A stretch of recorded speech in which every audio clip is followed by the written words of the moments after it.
Okay, we're here with our good friend Hank Gruben today. We were tasked with creating a HMCS Haida for a veteran who served on her in 1956.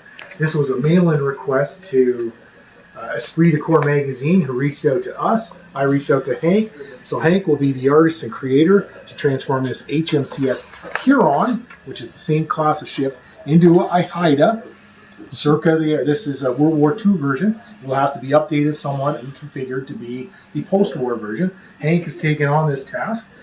We are kind of like the project manager, and we're outsourcing things like the paints and the display cases and all whatnot to do it, and we're enabling Hank to get this done. So we're going to show you a bit of the journey. We're going to show you the end result, and then Esprit de Corps will get back to us how it all turns out. So stay tuned.